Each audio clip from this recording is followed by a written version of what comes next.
absolutely always the client comes first. This is now the end phase of the representation by an attorney. A settlement is reached, but before I even get to the dollars and the handling, the physical handling of the money, I have to offer some information about the settlement of the case. And we can always go to court and the jury gives you an award or a judge gives you an award. That's what you get.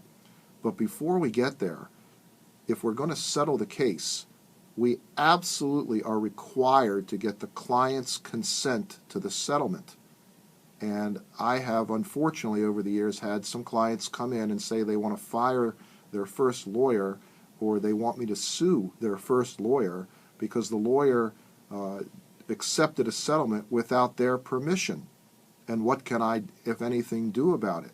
Well, in my office, what I do, I have a letter that I actually send to the client in advance of any discussion of settlement with the insurance company, and I tell the client, look, Mr. and Miss Client, I think your case is worth X dollars.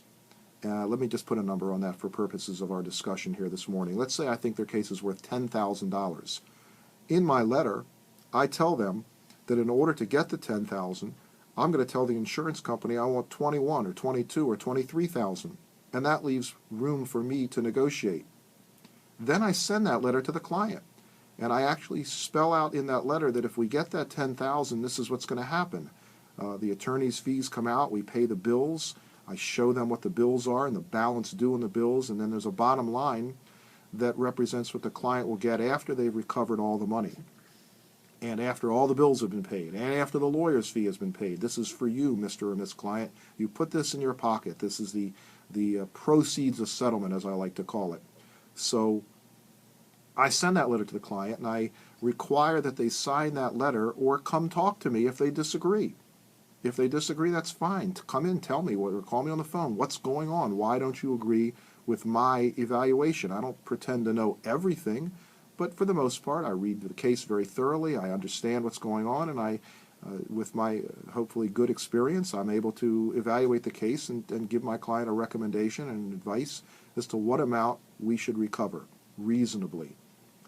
So if a client objects, they call me. They come in, they say, hey, look, this is that, this is this, and they give me some information, and sometimes I change my evaluation. But before I go to the insurance company, I get their signature. So now I send that letter to the insurance company for $23,000, and I tell them, that I want to negotiate with them. I'm not absolutely stuck on 23, and they make an offer, and we go back and forth. And if I can get $10,000 or more, then I know that I have in writing my client's permission to accept that settlement. And